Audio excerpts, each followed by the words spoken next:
Good evening, good afternoon, and welcome to the Tronos at the Fringe 2022 Festival. A special welcome to those friends who are gathered here in the audience this afternoon, and welcome, of course, to the audience who are watching all over the world on YouTube as we're streaming live. I'm Dominic Williams. I'm a poet and a performer from Wales.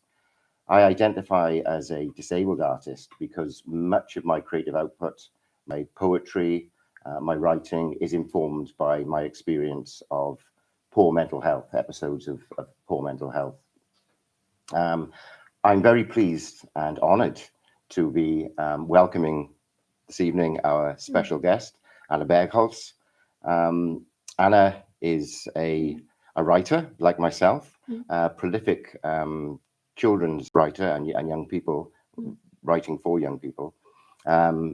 Anna is also a journalist, and I think it's very important to say that you have suddenly become, in everybody's eyes, a very important journalist after winning the Magdalena Friebring stipendium just a couple of days ago. Yeah. I did ask Anna to bring her award in a suitcase, but she was afraid she was going to break it on the way here, so she didn't do that. Anna is also one of the co-founders of Unique Power, a particularly important organization that we'll come back to. And also, I should say, Anna is blind. And we both have a great debt of gratitude to Karin Altain, who was the person who has put us together. Karin is a good friend of Anna's, and Karin is the project leader for RAMP, which is a project being led by Kultivera. It's funded by the Swedish Arts Council in Jönköping region, and is all about ensuring that disabled Swedish people have a full participation in the arts world. And so Karin was reaching out to key important individuals in Swedish society, like my new friend Anna, and so we arrive here today to talk to each other.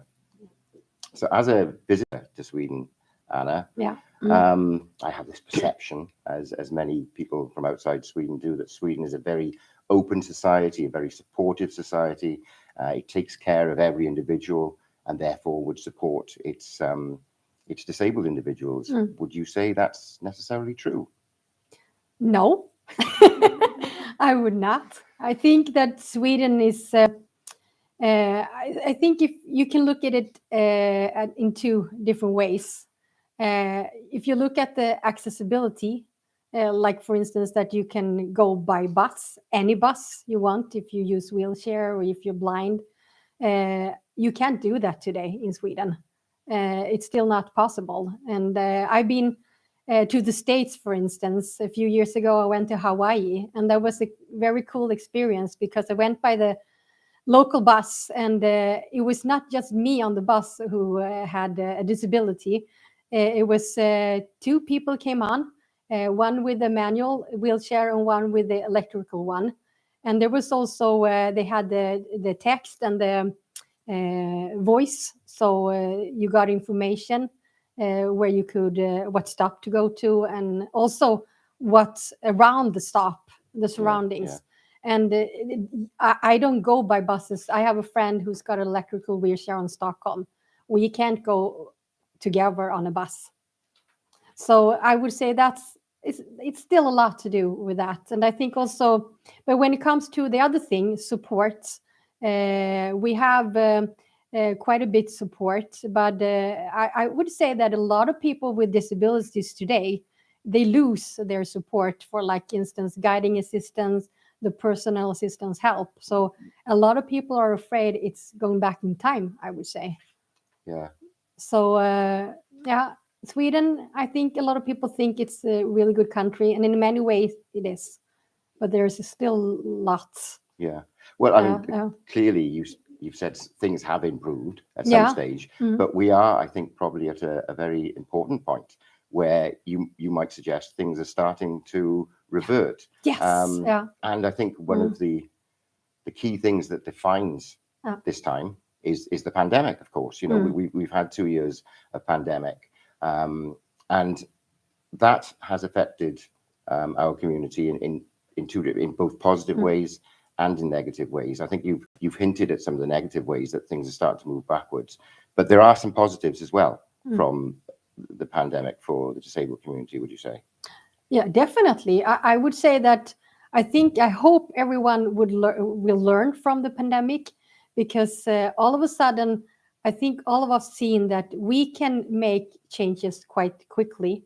We can like work from home. And if you have a disability, for many people, it's easier to actually be a part of a meeting if you do it through the digital way, because you don't need to go buy a bus that you can't go on, for instance. And a lot of people are more comfortable doing it the digital way. So I would say it opened up a lot. And I think that, I mean, I wish that we could become more like flexible in the way we work, in the way we think. And I think that the pandemic taught us now that we can be flexible. And why are we so afraid of that? So what would you say? Do you agree? Absolutely. I think the very fact that what we're doing here now, you and I, we're talking about how this is going international. We're saying, great, this is going all around the world. Yeah.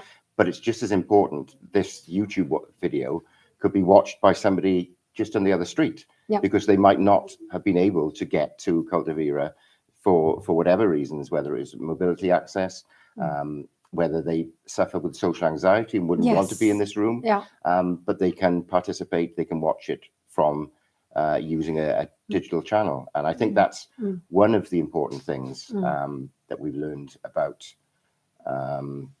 these digital channels.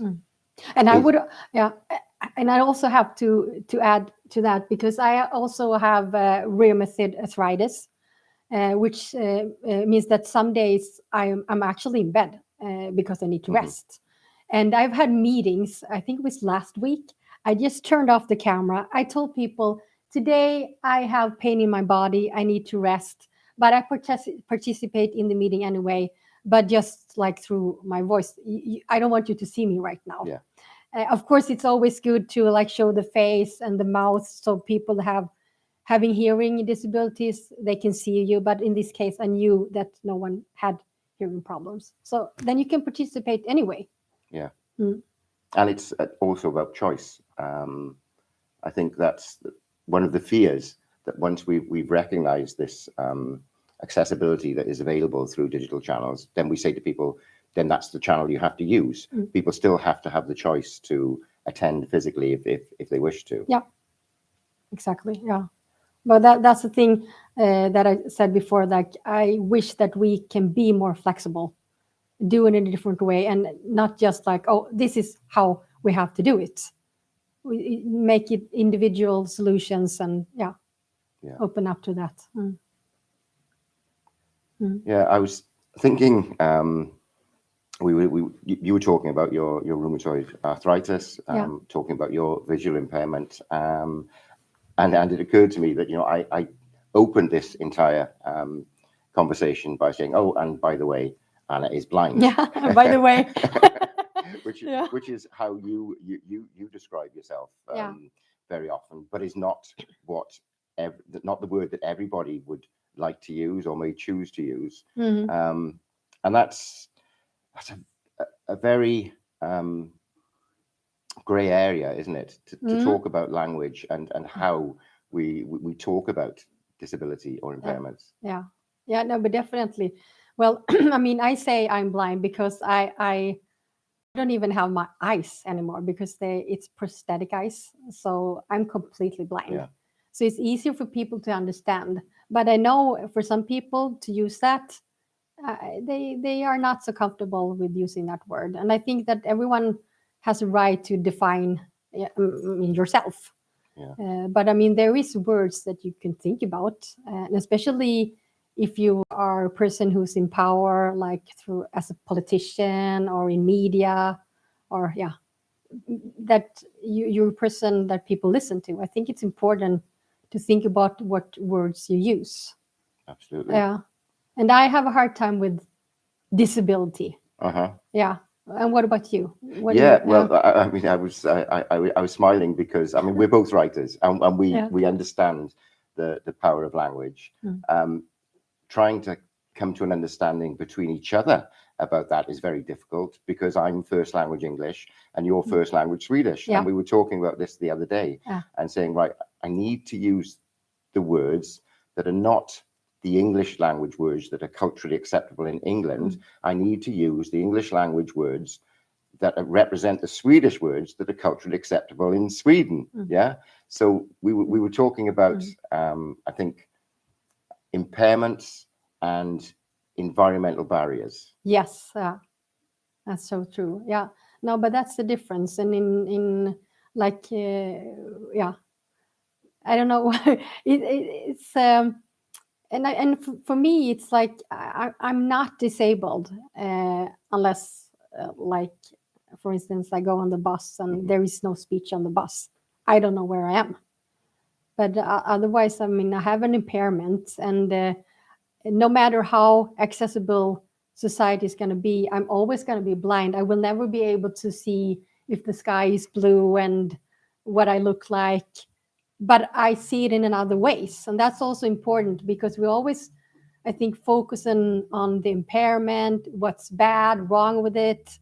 And I just really wish that we could focusing more, and also use words to also focus on what an advantage, what positive things you can get through a disability.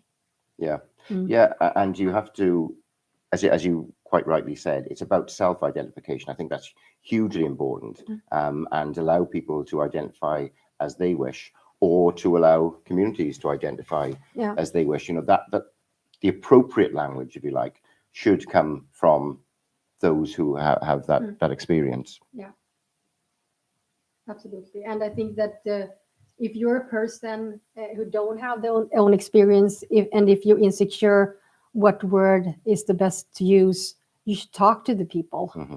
And I mean, it's the same for me. I mean, I know mostly things about disabilities because I've been working with it. I have my own experience, but I'm not that great when it comes to with racism and LGBTQ. So then I need to ask and talk to people. Yeah. But people make assumptions, don't they? You know, and that's the problem.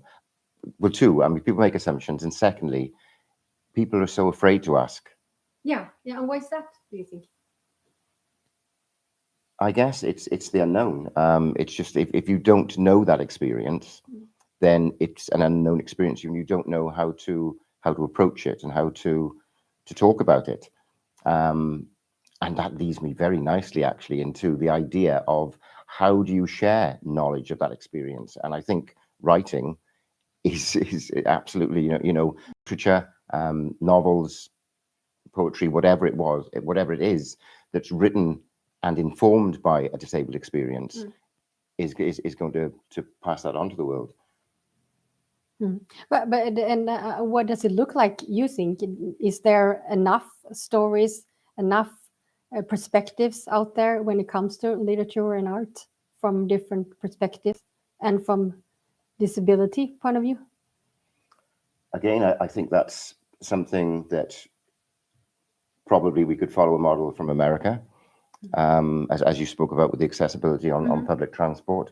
I think it's far more advanced in some countries than in others. And I think through the work that I've been doing with Karen, I find that it's not really identified at all in Sweden. No. You know, the ideas of inclusion, and that's a word that we could talk about.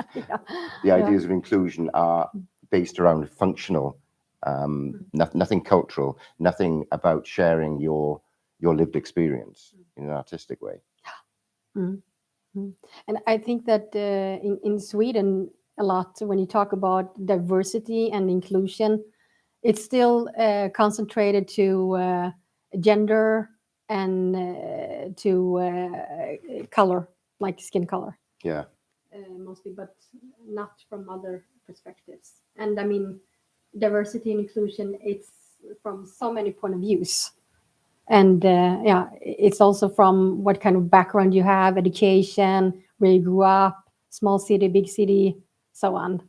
And of course, also like on top of that, if you have a disability or It's all part of what makes you, doesn't it? Yeah. Yeah. So, I mean, you have chosen through your writing and through your work experience to highlight the disabled experience. But if you're not comfortable with that, then what other choices, what other avenues do you have to change things? No, when I decided to be open about my disability and to use it within my work, there was not an easy choice in the beginning, because I was thinking, so, why should I? Why do I have to do this just because I'm blind? But I also felt that I just have to do it, and I'm quite good at it, and if I can do it, I mean, there might be people that don't want to do it, don't dare to do it. I can be their voice. And if you don't have that, if you don't want to do it, I think that what you can do is to support the people that are doing it, I would say. I think that's because many times we feel quite alone, I would say. Yeah. Yeah, I don't know what do you say? I mean, because have you used your poor mental health in your writing, and how has it been? Well, it's very explicit in my writing, and I suppose my writing is a refuge, is a bit of a sanctuary from engagement in real life, and it's far more difficult in normal everyday engagement with people to talk about it. And yeah, you spoke about role models, and role models are very important. And yeah, we need to support those people. It can be very difficult. It's a very fine balance between considering yourself a role model and talking about your disability or your experience living with an impairment. Oh, yes. And the people perceiving you as, oh, stop going on about that. You know, you're looking for sympathy. You're out there. You're trying to make excuses. Why do you have to talk about that? Why can't you just stand on your own 2 feet? But if you don't talk about those, then you feel that you're letting down other people who are in the same situation, that you need to raise awareness on their behalf. Yeah, because I mean, if people are looking at you, I mean, you're white man, a lot like the norm, I would say, from the outside. Yeah. Yeah, and if you never talk about your mental health, people would never know it. Absolutely. Yeah. I mean that's the thing about hidden disabilities, is that they can remain hidden, and you can work very well. We all do with whatever impairment we have. It's part of our life. It's part of our being, and we accommodate it. You know, we carry on and we live lives. So unless you make a point of it, then people aren't going to understand. But you also don't want to give this idea that, yes, I've been successful in spite of this. I've been successful despite the fact that I have this problem. No, this is part of me. Yeah. And I can still be successful. I can still be a role model. But when did you decide to be open about it yourself? I think it's probably only in the last 2 years. That's so recently. Yeah, that you. I think a lot of people talk about, because you've mentioned racism and you've mentioned LGBTQ issues. I think a lot of people talk about coming out as a disabled person. That, you know, it's something that they've not spoken about for such a long time. So yes, I've come out, I guess, at a certain stage, because I worked for a long time with a disability arts charity. I was a board member. I was the chair of the board for some time, but always considered by those around the table as a non-disabled person. Yeah, exactly. From the looks, yeah. And that's, I mean, I also think that, I mean, it's so many people that have some kind of disability or impairment, and I mean, if more people like talk about it. And like when I'm in my meeting, for instance, the digital meeting, I mean, people, they know I'm blind because I can't hide that. Yeah. But no people know I have rheumatoid arthritis unless I say it, because you can't really see that on me. Yeah. Yeah. So that was also a way of me to come out, I think, because it was new people in that meeting that I'm going to meet again. And I felt that a lot of people were very relaxed about it, comfortable about it, Mhm. because I'm sure that there is more people in that meeting that had like their issues. Yeah. Yeah. So yeah, I think it's gonna help. So yeah. But how was it for you when you came out? I think it's been mostly through my creative work. I don't go to events and speak about it. But I've done performances here in Trollhättan that I think help people. So I did one. I can remember doing one performance and reading a poem that's quite dark. Really, I've got poems that are about good days and poems that are about bad days, and it does. It's one of those poems you have to give a trigger warning to before you read it. Because it is quite dark. But to have somebody come up to you after the event and say, God, I know exactly what that feels like, and I just didn't know how to voice it, but I can empathize. Then that person felt the load lifted off them, Yeah. No, but it's really great. Yeah. So moving on to more specifically to the work you've done with Unique Power. Yeah. I mean, that has it sort of profiles role models. Yeah. And why do you think that work is so important? How is that going to lead to this new change, this change in perspective? Yeah. No, I think that, I mean, I missed in Sweden to see more people with visual disabilities, because you don't see everything. But I've missed like visual disabilities in media, in movies, in commercials, in literature, and just see like people like everyone else. You don't have to be like the big hero climbing mountains, even though you use a wheelchair. Mhm. So that's why I think it was important with Unique Power to choose, like we say, role models. And that's actually just normal people, Yeah. but they have disabilities. It could be a mom, family members. It can be people with different kind of works. It can also be people that can't work. So we need to show that there is a lot of different people out there, and we use social medias a lot to do that. Mhm. And a lot of people, they've got back to us and said, "Oh, it's so good because I missed this as well." So I think we're doing something important there. Yeah. Yeah.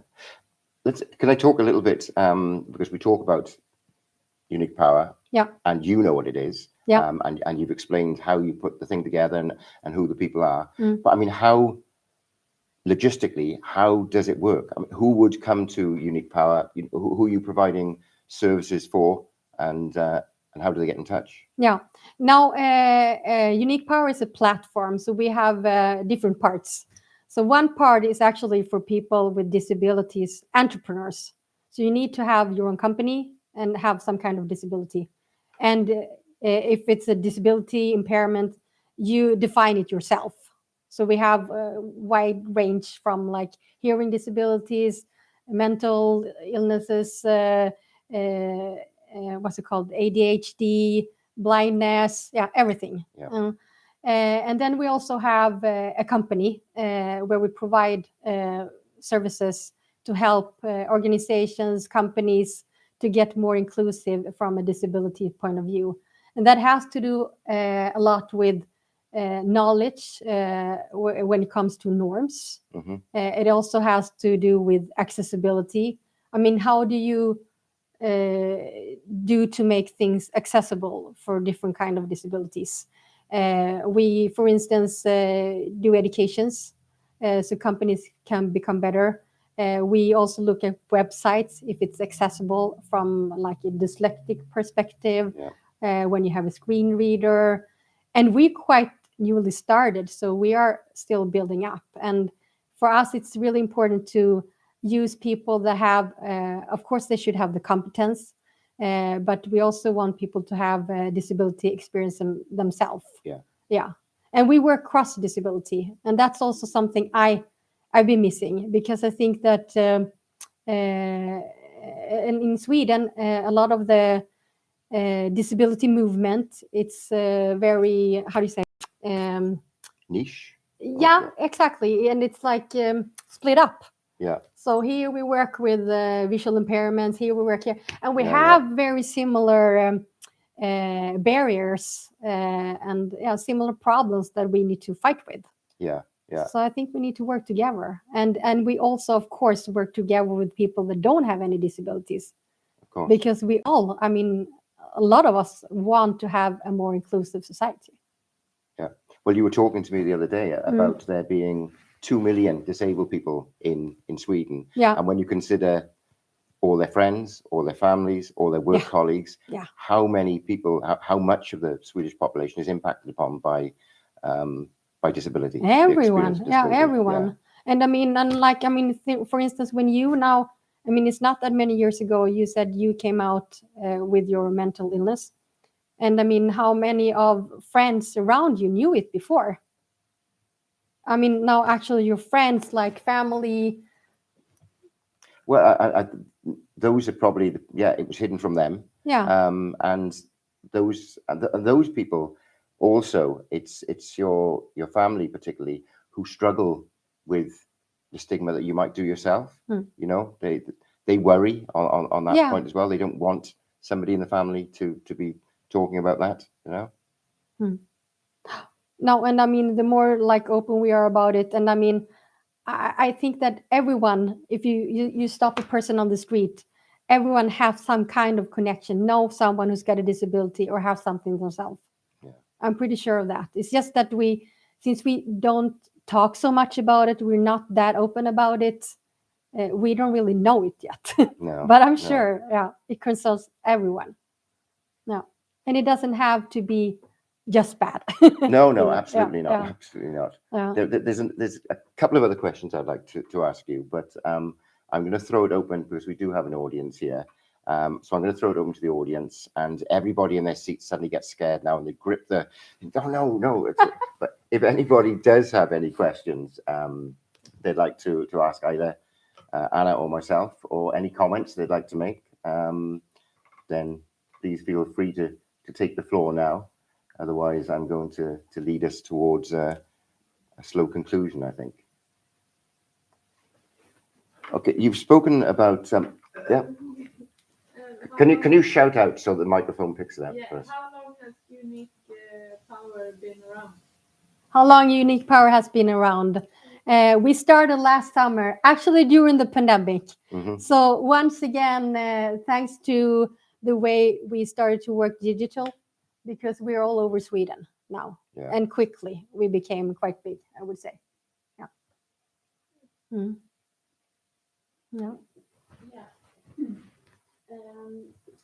you guys feel like the European Union, even though Great Britain and Wales is not anymore in the European Union, but do you think the building of the European Union have make any difference for people with disabilities? Have we used it? Well, my engagement with disability has particularly been with disability in the arts, and has been quite localized. It's been within Wales. It's only very recently that I've been working with Disability Arts Cymru on the Nicawn Dillai project, which is a pan-European project that I started to look beyond my own national borders. And to be honest, I think there has been an awful lot of good work that has been done through the European Union for disability rights. I would say that one concrete thing I know that happened thanks to the European Union is Braille on the medicines in Sweden. So of course things is happening, and I've also learned that if you can't use the Swedish law, like the discrimination law, when things are not working properly and you feel discriminated, you can actually use the European laws. They're quite strong. Yeah. I haven't used it yet, but I might. Yeah. We'll wait for the day. Yeah. Yeah. It's you mentioned Braille, and we were talking earlier because you read Braille a lot. You gave a wonderful presentation this afternoon, and you were reading with your fingers all the way through your oral presentation.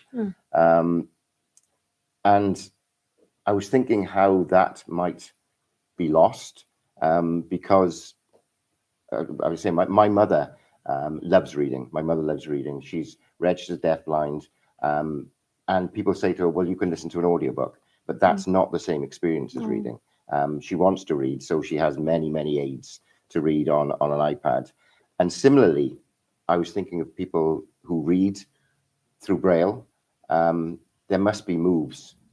That's one of the less positive things about a digital era, I suppose. Saying, well, it's okay. We don't need to go through all that expensive process now of producing Braille books because you can just listen to it.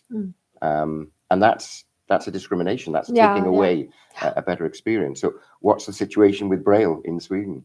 No, it's a big problem now. It's been a huge debate about it because the authority that produces the Braille books are not doing a proper work. I mean, we have a right to get Braille books, and you can never like get the spelling or how you write a sentence and things like that if you don't like read it with your fingers or with your eyes, because just listening, it doesn't really work. You don't know how things are spelled then. So it's really important. I mean, both you should be able to choose, but also for the language and the words itself, I would say. I get a sense from where you started, and this idea of things perhaps starting to slip backwards, and what you've just said now, explaining to me about the production of Braille books in Sweden, and also the fact that you kind of suggested that organizations that represent people with different disabilities are acting in silos. They're not connected. Is there a sense of tiredness about this, about these typical disability organizations? No, sorry, I didn't. Is there a sense of tiredness, fatigue, that they're losing traction? They're not keeping up? I don't know. I mean, I think a lot of the organizations are doing a great job. It's just that I think we started Unique Power because we want to work in a different way, because we think that they don't do certain things, like they don't work with the role models, for instance. They work a lot like towards the politicians and towards like the legislation and things like that. And I think we need both. So, but I also think, I mean, it's a change of generation as well. I mean, in Sweden now, a lot of the people who's been leading the organizations, a lot of them, when they grew up, they were going to school in institutions. And today, when you grow up, you go to whatever school you can go to, usually. I mean, not everyone, but usually it's like that. So I think it's you're from the beginning a part of society in another way. It was divided before. So I think it's also a generation. So I think it's Well, that's sounding a little bit more optimistic. So I think just to close our conversation, I'd like to ask you, we are at this point. We've spoken a little bit about how we got here and how the immediate history of 2 years has changed things. What of the future? What do you see for the future for the disabled community in Sweden? Is it looking positive, and how is it going to be positive? Well, I'm worried about how things are changing when it comes to the resources, the support. But I'm very positive because the younger generation, when I talk to younger people, like people in their 20s, for them, it's without no doubt, of course, everyone should be included. So I mean, and it's them who's going to be the one leading our society and country later on. And one of our young members in Unique Power, he's 19 years old. He's visually impaired, and he's a movie maker. And he loves Unique Power. And I think it's so cool because he's the person who's going to be the future, who's leading this country. And for him and for a lot of young people, I mean, everyone should be a part of society. Good. Yeah. Good. That sounds positive. What do you think? We believe in the youth, don't we? Yes, we have to believe in the definitely. youth. Yeah, I love the youth. Yeah, and absolutely. I listen to them. I think we need to learn from them. Yeah. Well, and from each other. Fortunately, we have a member of that proud generation in the audience. Desideria is with us this evening, and later tonight, you will hear her poetry. So yeah, we have somebody standing up leading the generation. Yes. So that will be at 7:30 this evening. It'll be here in Caldevera for those of you who would like to return. For those of you who are watching online, please join us again. But in the meantime, I'd like to say a great big thank you to Anna for coming down and spending time with us in Tranås today. Thank you, Dominic. Yeah, it was great talking to you.